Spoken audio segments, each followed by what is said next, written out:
That boat won't row in the Pacific. Breaking down UCLA's remaining coaching candidates.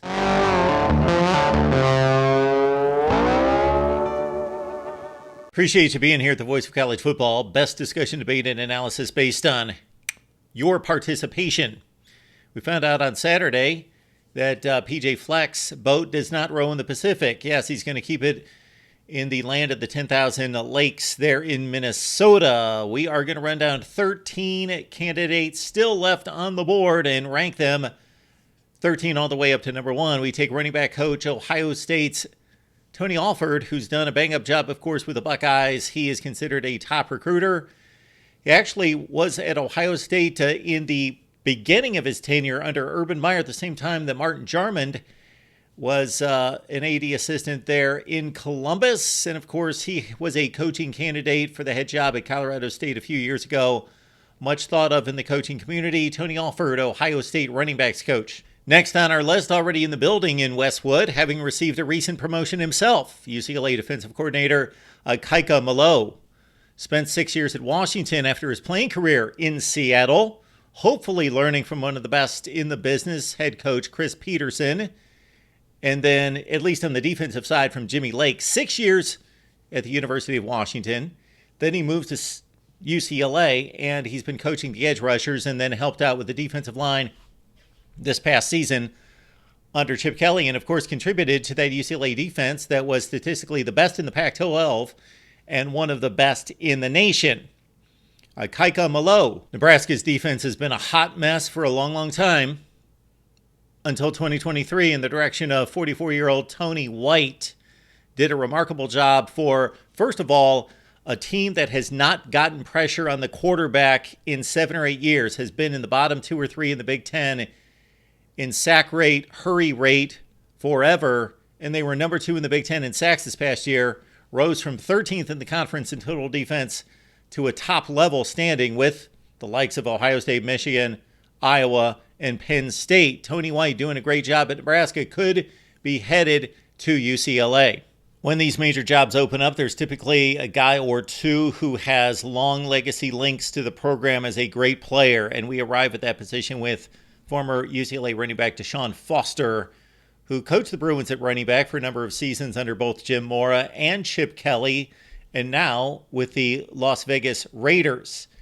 Storied career for him at UCLA, scored 43 touchdowns for the Bruins, won consecutive New Year's Six bowl games, BCS bowl games, and almost to a national championship game in 1998.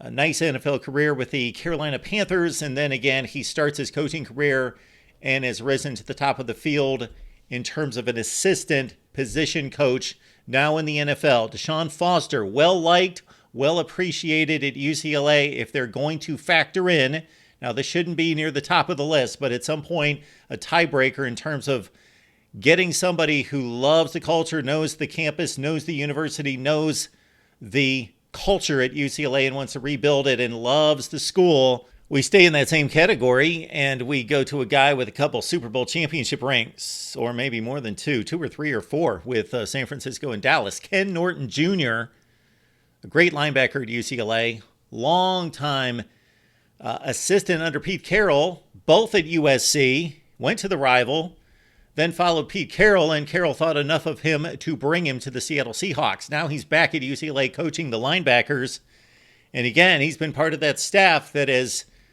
improved the UCLA defense from a middling defense in the Pac-12 to the very best statistically, and one of the best in the country, and you got to consider this defense being weighted down by substandard offensive play, especially at the quarterback position.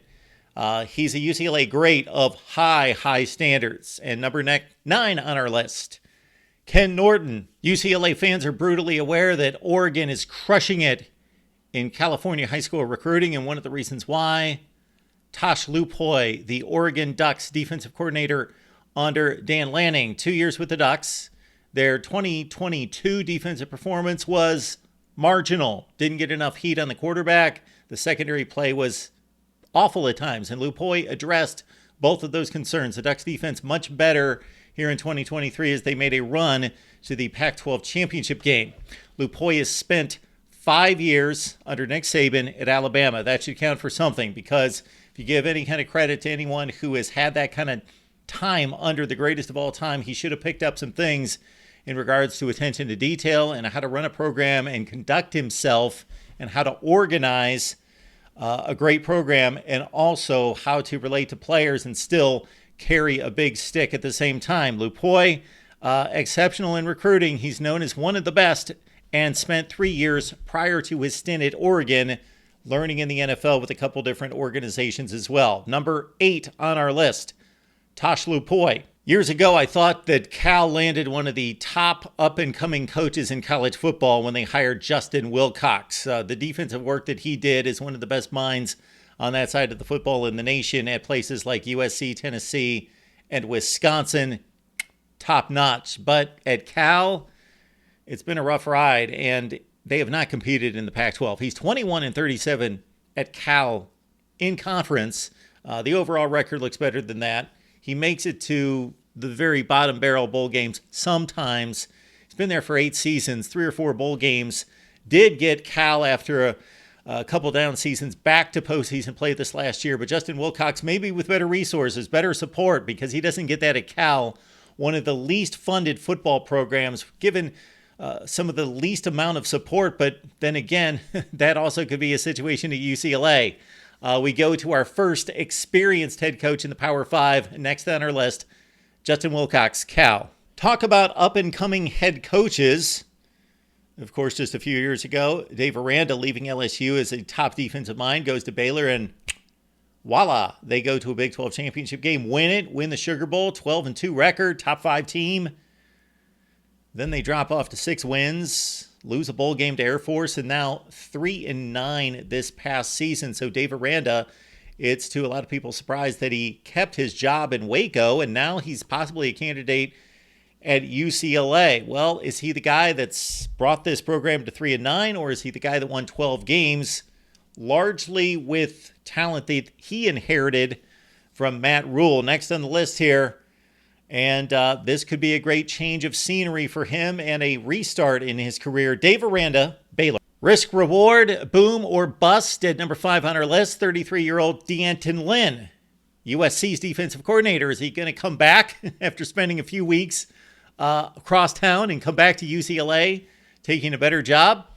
Of course, he was the UCLA defensive coordinator in 2023 and led that top-ranked Pac-12 defense that a lot of heat given to the offense and not supporting the defense, and that is true in a number of ways, although the offense wasn't horribly bad, statistically actually pretty good, but a lot of bad field position based on turnovers, but UCLA's defense able to overcome that. Number 1 in the Pac-12, 8th in yards per play, number 16 nationally in points per game given up, and when you're throwing pick sixes on the other side, that gets tag to your defense. But Lynn, everyone says great things about him. There's a reason Lincoln Riley went after him, and he's now the D coordinator there at USC. But could he come back to UCLA? If they go the cheap route, they're either going to go for one of these guys, and PJ Fleck recently turned them down apparently, or just confirmed that he's staying at Minnesota. But if they go the assistant route, the no experience route, this is as good as it's going to get, I believe. Lynn, USC. Does DeShaun want to coach college football again? The 51-year-old got out of the game just a couple years ago after a horrendous run at Stanford the last several seasons. 14-28. What a tale of 2 careers at Stanford. This guy is as respected as anybody in terms of just not from a football standpoint, but as a humanitarian, a guy that's just a solid individual, a guy that is in it for the right reasons, wants to help the student athlete, wants to help them get an education, wants to do all those good things. Of course, he was at Stanford. He inherited an excellent program from Jim Harbaugh, and he maintained it, if not slightly elevated it. Rose Bowls, top 5 finishes, excellent program through the Christian McCaffrey year of 2016. Then it fell off for about 3 or 4 years. Still really good, top 25, 8-4 type teams. Got to a Pac-12 championship game in 2017. Then went south. Horrible finish David Shaw, does he want to get back in the recruiting game? And college football, well, apparently he's in the running for the job, and he's next on our list. The only thing that we hesitate on is, again, his investment. But we got to think that he's smart enough to weigh the pros and the cons, the positives and negatives to getting back to a college football scenario that now includes transfer portal and NIL. Number 4 on our list, David Shaw. Tom Herman gets a bad rap for his tenure at Texas, and now that the Longhorns have reached the college football playoff under Steve Sarkisian, it looks even worse. However, let's understand that program was down for 5 or 6 years, grabbing talent, not able to win. Charlie Strong did not leave it in a great place. Tom Herman left this program in a much better standing after the 2020 season, and he came that close, a field goal away from getting to the Big 12 championship game in 2020 and maybe saving his job. Well, Texas fans are glad that he didn't, but again, I think it's overplayed in terms of his stay at Texas. Won a Sugar Bowl in 2018, finished in the top 25 3 times. Tom Herman, decent job at Texas. I'm not going to oversell it. Extraordinary job at Houston, of course. They won a Peach Bowl. They went 22-4. He had Houston as that chic. They are the Group of 5 program. They were the Cincinnati, the UCF, the Boise State of their time under Tom Herman. Just one season at FAU, 4-8. I don't think that's a concern. So next up on our list, a guy that probably really wants to get back to the big time, Tom Herman. You might consider this an odd selection at number 2. I saw his name online. I would not have necessarily considered him up for this job. He runs a triple option attack at Air Force. Well, that's not going to work at UCLA, but many times we incorrectly tie coach to current system. Well, he's at Air Force. Troy Calhoun does a heck of a job. We've had him on here at the Voice of College Football 5 or 6 times. He's won over 100 games at Air Force. He's 8-5 in bowl games. He's won 5 consecutive bowl games. He's 29-10 the last 4 seasons, had an 11-2 run a couple years ago. And again, anytime that anyone can be successful winning 8, 9, 10 ball games at one of the military academies, considering that for those student athletes, football's down the priority list. They have much more important things to worry about. I find it fascinating and impressive that they can compete. But back to the triple option. This guy was an NFL offensive coordinator. He's not tied to the system. He runs it because of the personnel disadvantages. Troy Calhoun's 57 years old. This might be his shot at the big time. He's number 2 on our list. Number 1 on our list of coaching candidates to replace Chip Kelly at UCLA. Took over one of the worst programs, not just currently in college football, but one of the worst all time. Right there with the Wake Forests and the Oregon States and just the worst programs of all time. Lifted them to 7-8 win status. Had the nice breakthrough year in 2020. That does get the asterisks next to it. But 9-3 with a Fiesta Bowl win. The first ever New Year's 6 win for this school. First ever top 10 finish. The next year was disappointing. 2021, everything was set up for Iowa State to blast through, to win the Big 12, to possibly contend for a playoff spot, believe it or not. They had Brock Purdy back at quarterback. We could go through the litany of Charlie Kohler at tight end, the running back, all across the board. All the star players back. And they slumped to 7-6. And he went from hot commodity, like number 1 coaching candidate for any job open, to still doing a nice job at Iowa State, but certainly the program has leveled off. Nice comeback year, 7-5. They lost the bowl game for a 6th loss after 4-8 the year before. Matt Campbell, is he going to leave Iowa State? Well, he's not left Iowa State yet, and there have been bigger jobs out there. The issue with UCLA, of course, is, well, this has a ton of potential. I'm fascinated by this job because it should be a better job.